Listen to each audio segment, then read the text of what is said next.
हैं। अब void agreement क्या होते हैं वो देखिए हम पढ़ते हैं। सबसे पहले तो वैलिड एग्रीमेंट क्या होते हैं। जो एग्रीमेंट्स एनफोर्सेबल बाय लॉ होते हैं वो वैलिड एग्रीमेंट होते हैं, यानी जिसके ऊपर कानून काम करता है, एनफोर्स होता है, वो होता है वैलिड एग्रीमेंट। और कुछ ऐसे एग्रीमेंट होते हैं जो नॉट अनफोर्सेबल बाय लॉ यानी अनएनफोर्सेबल बाय लॉ होते हैं, वो वॉइड एग्रीमेंट होते हैं, जिस पर कानून के प्रोविजंस काम नहीं करते, ठीक है, वो वॉइड एग्रीमेंट होते हैं। तो चलिए स्टूडेंट हम इस चैप्टर को कवर अप करते हैं। Void agreement what is it. अब वॉइड एग्रीमेंट होते क्या हैं। Another essential element of a valid contract is that the agreement must not be declared void under any provisions। ये एक important element है valid contract का कि जो agreement है वो आने वाले टाइम पे कभी भी declare void नहीं declare होने चाहिए। अंडर एनी कोई भी लॉ के कोई भी प्रोविजन के अंतर्गत वो वॉइड नहीं होने चाहिए। ए वॉइड एग्रीमेंट क्या होता है। Void agreement is one that can not B enforceable by law. जो लॉ के प्रावधान के अंतर्गत नहीं आते वो वॉइड एग्रीमेंट होते हैं। Not being enforceable by law implies that agreement violets the provisions of law. Enforceable by law के अंतर्गत नहीं आने का मतलब ये होता है कि जो एग्रीमेंट है वो लॉ के किसी प्रोविजंस को वायलेट कर रहे हैं, तोड़ रहे हैं। As such a can not be defended by law, इसलिए ये लॉ इसको डिफेंड नहीं करेगा। Such agreement has no lawful entity because it has an elementary deficiency. इस टाइप के एग्रीमेंट्स होते हैं उनकी लॉफुल एंटिटी नहीं होती बिकॉज उनमें एलिमेंट की डेफिशिएंसी, जो वैलिड कॉन्ट्रैक्ट के वैलिड एलिमेंट्स होते हैं उनकी डेफिशिएंसी इसके अंदर मानी जाएगी, इसलिए इसको वॉइड हम बोलेंगे। For example according to Section 20 of the Indian Contract Act, when the parties to an agreement are mistaken about some essential element, the agreements becomes such void। अगर किसी पार्टीज को हम मिस्टेक बाय एग्रीमेंट कर रहे हैं और by mistake कर रहे हैं और कोई एसेंशियल एलिमेंट है उसमें से गायब करके उस एग्रीमेंट को कर रहे हैं तो वो एग्रीमेंट वॉइड माना जाएगा। सच एग्रीमेंट और contract is void in all respect, हर रिस्पेक्ट में वॉइड माना जाएगा। And no party to it can enforce such a contract, और कोई भी पार्टी इसको कॉन्ट्रैक्ट बनाने के लिए इन्फोर्स नहीं कर सकती। अब कौन कौन से एग्रीमेंट है जिसको हम एनफोर्स नहीं कर सकते कॉन्ट्रैक्ट बनाने के लिए। देखिए एग्रीमेंट तो होता है कि दो पार्टी एग्री है इस काम को करने के लिए, ठीक है, हमने पढ़ा है पहले ही, ठीक है। कॉन्ट्रैक्ट क्या होता है, जब एग्रीमेंट पर जो लॉ एनफोर्स हो जाता है तो उसे वो कॉन्ट्रैक्ट बन जाता है, ठीक है।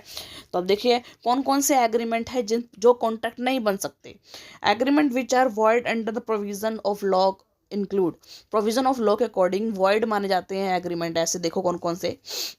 An agreement made with a party who is not competent to make an agreement, ऐसे पर्सन के साथ में जो इनकम्पिटेंट है एग्रीमेंट करने के लिए, ऐसे पर्सन के साथ अगर आप एग्रीमेंट कर रहे हो तो वो वॉइड माना जाएगा। जैसे कि मान लो मैं एक माइनर पर्सन के साथ जो 18 साल का भी कंप्लीट नहीं हुआ उससे नीचे वाले पर्सन के साथ में अगर एग्रीमेंट कर रही हूँ तो वो वॉइड माना जाएगा। या फिर कोई पर्सन अनसाउंड माइंड का, जिसका माइंड थोड़ा ख़राब हो गया, वो अपने साउंड माइंड में नहीं है, उसके साथ अगर मैं कॉन्टैक्ट कर रही हूँ तो वो भी एक वॉइड कॉन्टैक्ट माना जाएगा। आपने पढ़ा होगा इनकम्पिटेंसी ऑफ द कॉन्ट्रैक्ट, इसके पीछे हम पढ़ा है माइनर पर्सन्स, इनकम्पिटेंट पर्सन, जो भी अनसाउंड पर्सन, लुनेटिक पर्सन्स, इनके साथ अगर हम कॉन्ट्रैक्ट करेंगे तो वो वॉइड माना जाएगा। An agreement made by the mistakes of parties की मिस्टेक के बेस पर एक एग्रीमेंट क्रिएट करना। हमने कोई विशेष जो एलिमेंट है वैलिड कॉन्ट्रैक्ट के, अगर उसको मिस्टेकन कर दिया है और फिर एग्रीमेंट करा है तो वो भी वॉइड माना जाएगा। An agreement which has no consideration, देखिए हम यहाँ बात करते हैं कंसिडरेशन की।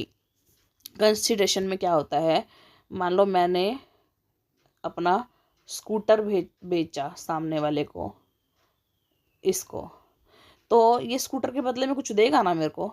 मान लो 50,000 वैल्यू है स्कूटर की, तो मैं इसको स्कूटर दूंगी और ये मेरे को 50,000 रुपये देगा। ये होती है कंसीडरेशन, ठीक है। और एक वैलिड कॉन्ट्रैक्ट के अंदर कंसीडरेशन का होना बहुत ज़रूरी है।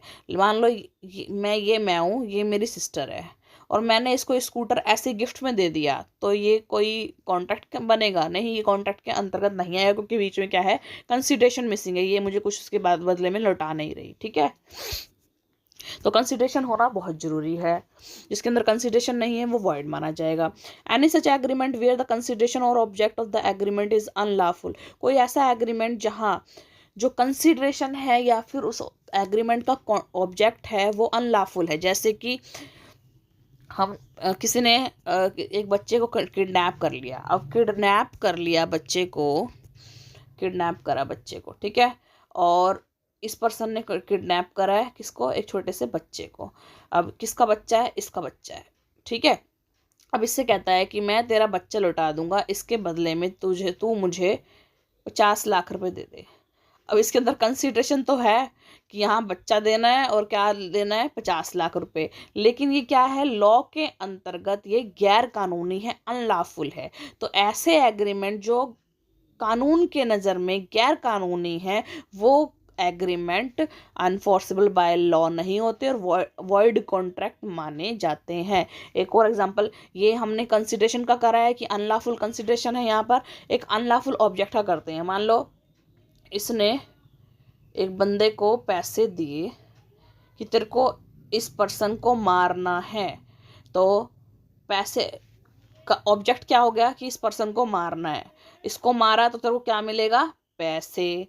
तो लेकिन इस एग्रीमेंट का जो ऑब्जेक्ट है वो क्या है, गैर कानूनी, गैर कानूनी है यानी अनलॉफुल है। तो गैर कानूनी किसी भी चीज़ के एग्रीमेंट क्या कहलाते हैं, वॉइड कहलाते हैं। आगे, beside the above some agreements have been declared as void under the Indian Contract Act, these are list. कुछ और भी हैं, जैसे एग्रीमेंट डिस्टेंट ऑफ मैरिज, किसी को विवाह करने से रोकना, ये भी एक एग्रीमेंट है जो वॉइड कहलाएगा, ठीक है, क्योंकि हम किसी को विवाह करने से, मैरिज करने से रोक से नहीं रोक सकते। सेकंड है agreement in distant of tax, किसी को व्यापार करने से रोकना, व्यापार करने से भी हम किसी को नहीं रोक सकते। Agreement in restraint of legal proceeding, कोई लीगल प्रोसीडिंग है उसको करने से रोकना, ये भी एग्रीमेंट क्या है, वॉइड कहलाएगा। अगला है एग्रीमेंट्स इन्वॉल्विंग, कुछ ऐसे एग्रीमेंट होते हैं जो अनसर्टेनिटी पे बेस होते हैं, मतलब कि आने वाले टाइम पे वो वॉइड डिक्लेयर हो सकते हैं। मैंने अपनी फसल को बेच दिया कि भाई आने वाले 6 महीने में फसल होगी और मैं तेरे को बेचूंगा और इतने रुपए में बेचूंगा।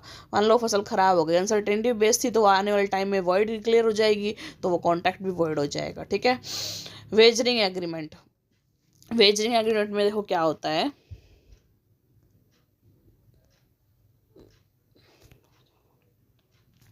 वेजरिंग एग्रीमेंट होते हैं एक तरह से शर्त लगाना। शर्त नहीं लगाते हम कि ये काम होगा तो मैं तुमको इतने पैसे दूंगा। आज भाई 100 रुपए की शर्त लगाते हैं कि अगर आज बारिश आई तो मैं तुझे 100 रुपये दूंगा, नहीं आई तो तू मुझे 100 रुपये दियो। तो ऐसे एग्रीमेंट होते हैं वेजरिंग एग्रीमेंट, ये भी क्या होते हैं, वॉइड होते हैं, ठीक है।